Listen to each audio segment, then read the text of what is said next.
Olá, que bom que estamos juntos mais uma vez. Hoje, como sempre, vamos falar de assuntos muito interessantes. Mas Emmanuel hoje foi surpreendente em sua visão, em seu ensinamento, tudo isso no livro Pão Nosso.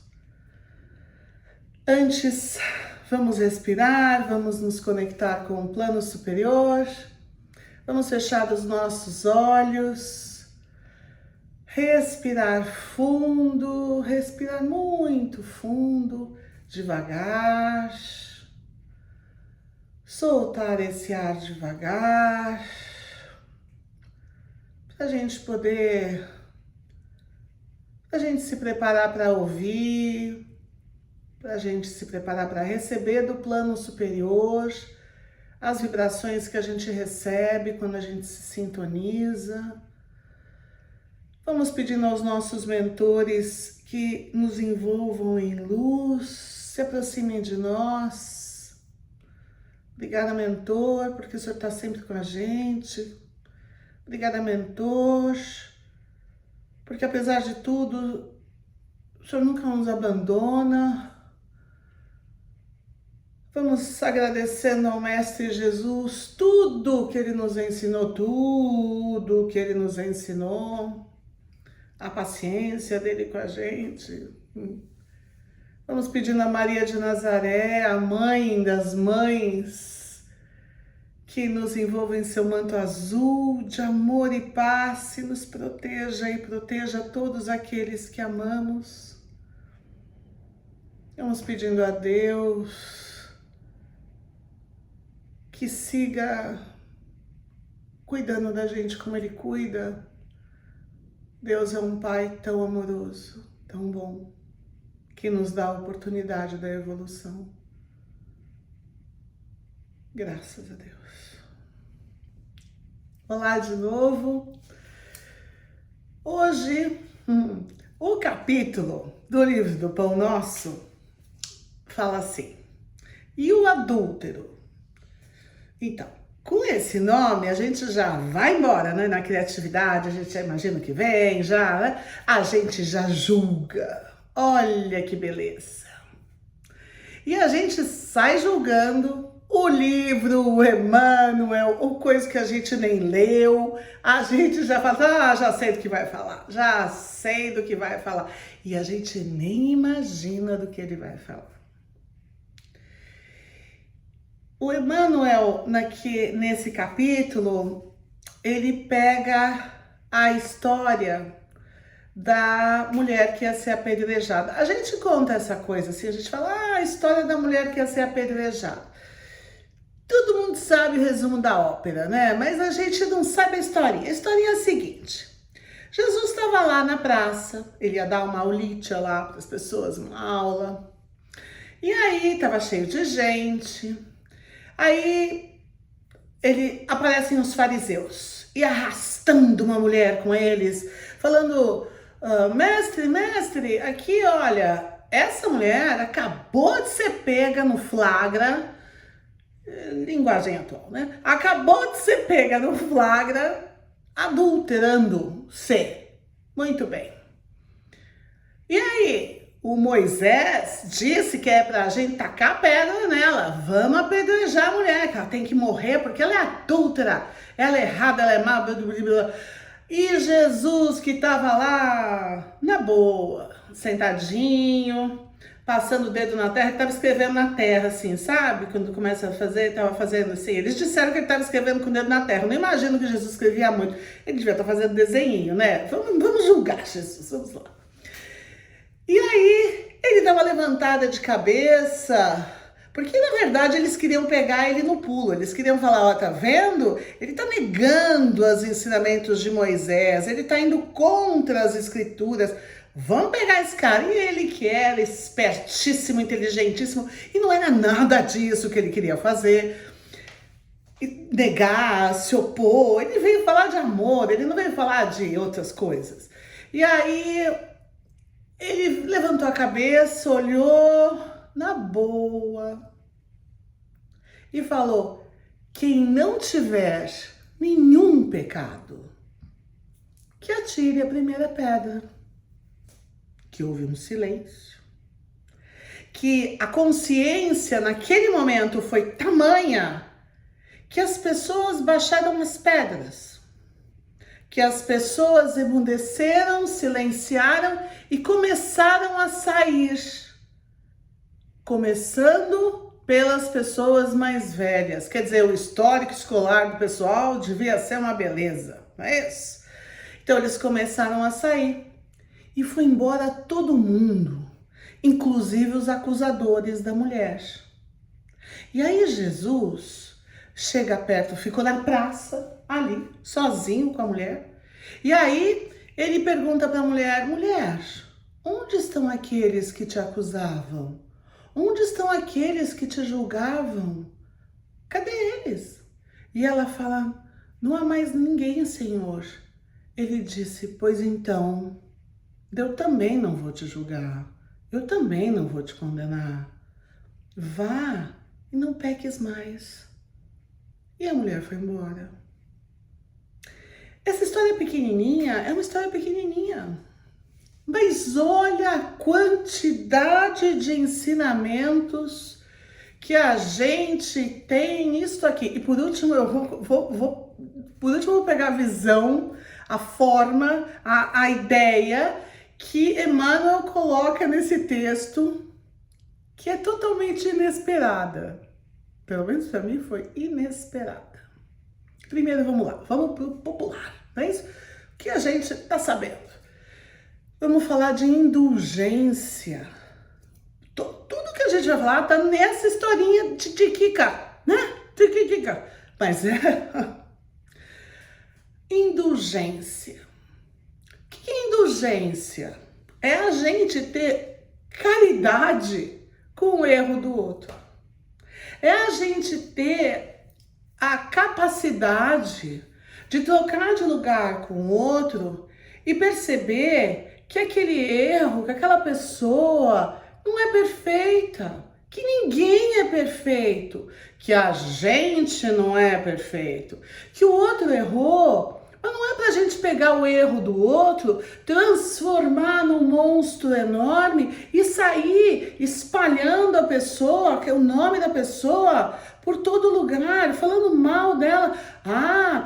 Mas assim, com uma crueldade e um certo prazer de denegrir o outro, de falar mal do outro.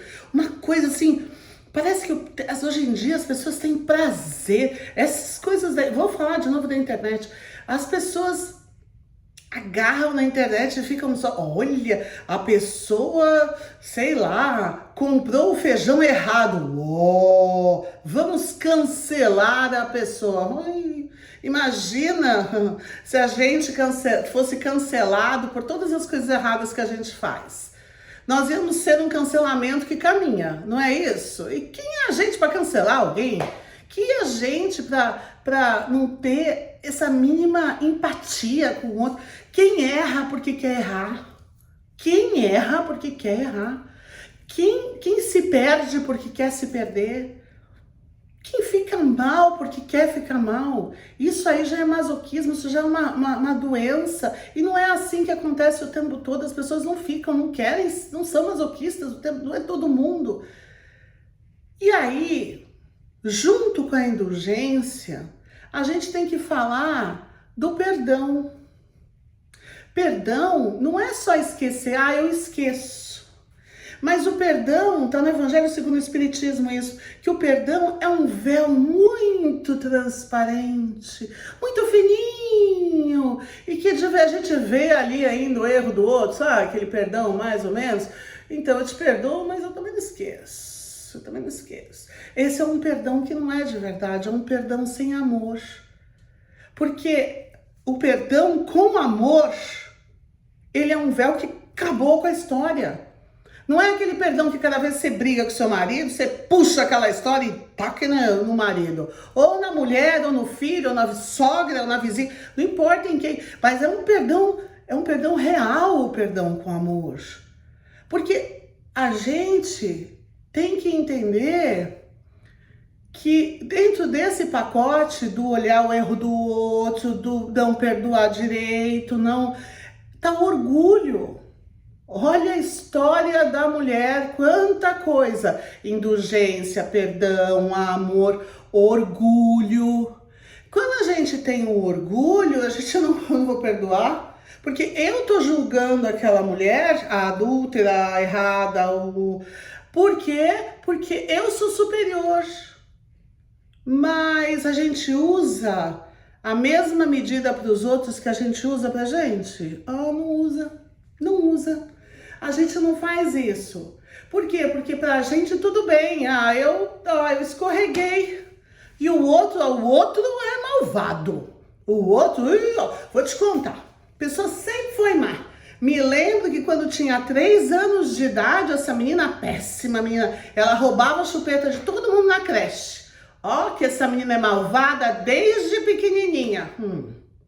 A gente carrega, a gente julga a pessoa forever, para sempre. Nunca mais a gente perdoa. Fica parecendo aquela coisa de marcar boi com ferro, sabe? A pessoa errou uma vez, a gente marca a criatura com ferro. Mas que é isso? Mas que é isso? O oposto de tudo isso é a caridade. Quando a gente tem caridade, a gente tem caridade com a dor do outro, com o erro do outro, com a caída do outro, com o sofrimento do outro. E é isso que a gente tem que ter, caridade. Foi o que Jesus pediu pra gente. Amar o outro, ter caridade, ter indulgência, saber perdoar, saber acolher a dor do outro. Mas é difícil, aquela pessoa sempre erra, mas ela erra sozinha. Aí vem a visão do Emmanuel nesse texto, porque ele pergunta assim: muito bem, pegaram a mulher adúltera, trouxeram a mulher adúltera, e o adúltero? Por isso que é o título do capítulo. E o adúltero?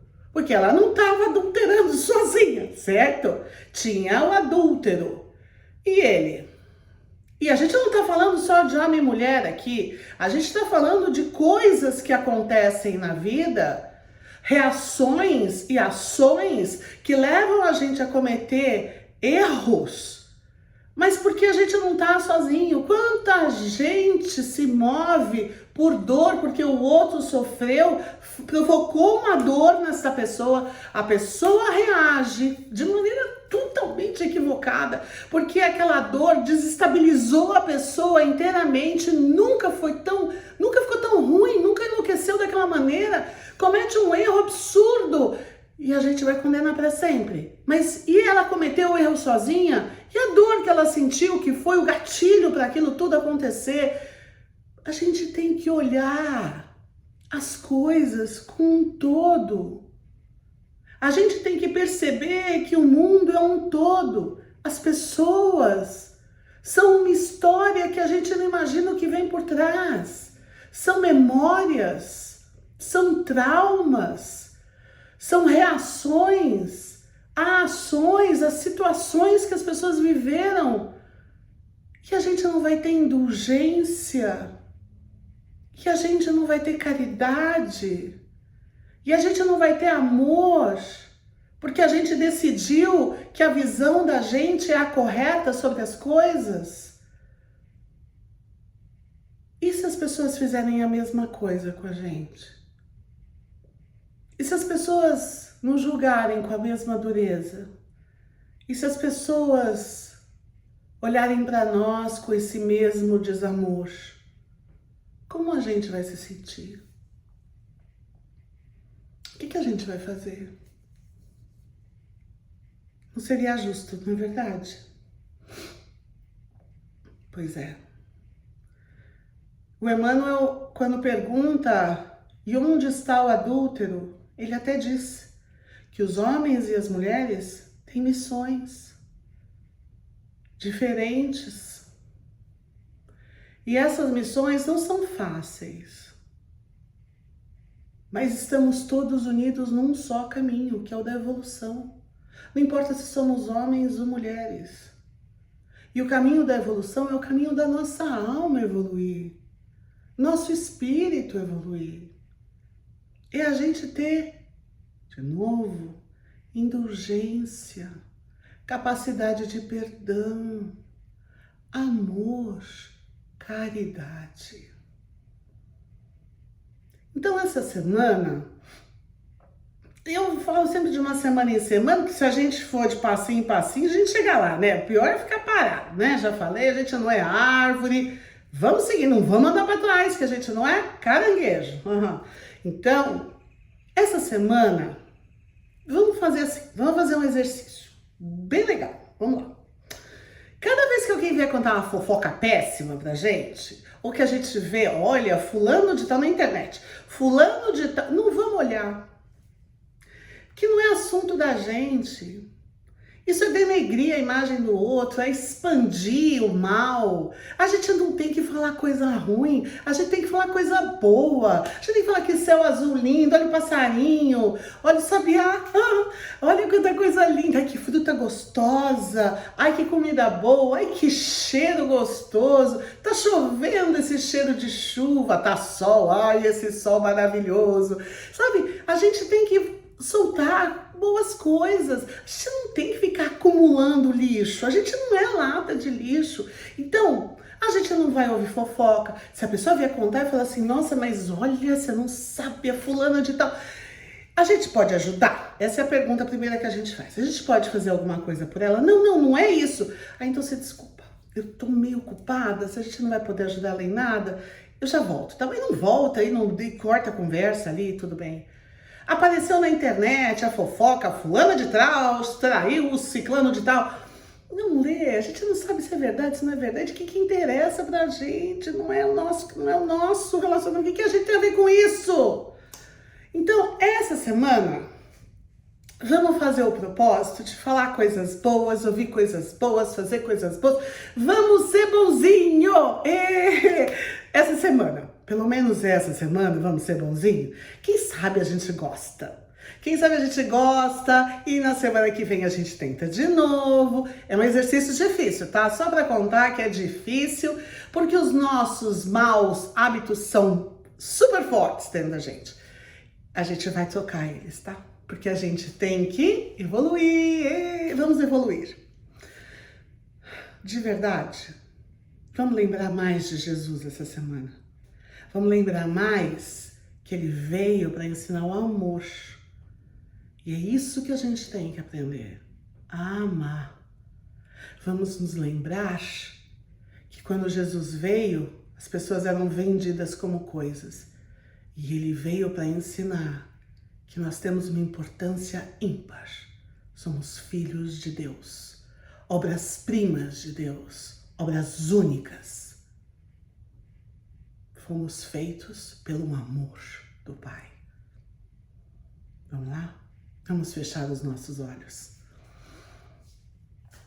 E vamos exercitar o amor, expandindo nossos centros de força, imaginando que daqui do centro do nosso peito sai uma luz branca e a gente vai sentindo que essa energia vai saindo, essa luz branca, bonita, que envolve nossa casa, nossa rua, nosso bairro, nossa cidade, nosso país, nosso planeta Terra.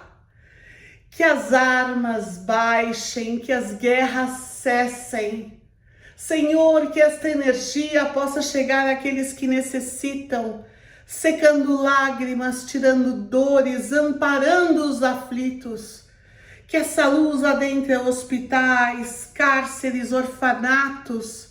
Senhor Deus, que esta luz chegue àqueles que estão pensando em suicídio, que recebam nossa vibração de amor, que recebam nossa vibração de paz, e isso seja afastado de vossas mentes. E repetindo as palavras do Mestre Jesus deste instante, Nos unimos em oração por aqueles que necessitam, pela nossa família e por nós mesmos. Nos unimos em oração por aqueles que têm sede de luz e de amor. Nos unimos em oração seguindo as palavras do Pai, por aqueles que nesse instante imploram por uma gota de amor. Pai nosso que estás nos céus, santificado, Senhor, seja o vosso santo nome. Venha a nós o vosso reino, e seja feita, Pai, a vossa vontade, assim na terra como nos céus. E o pão nosso de cada dia nos dai hoje e sempre, Pai. Perdoa as nossas dívidas, na mesma medida em que perdoamos os nossos devedores. E não nos deixeis cair, Pai, em tentações, mas livra-nos, Pai, de todos os males, pois vosso é o reino, o poder e a glória, agora e para todo sempre. Graças a Deus. Boa semana. Juntos, ok? Juntos. Tchau.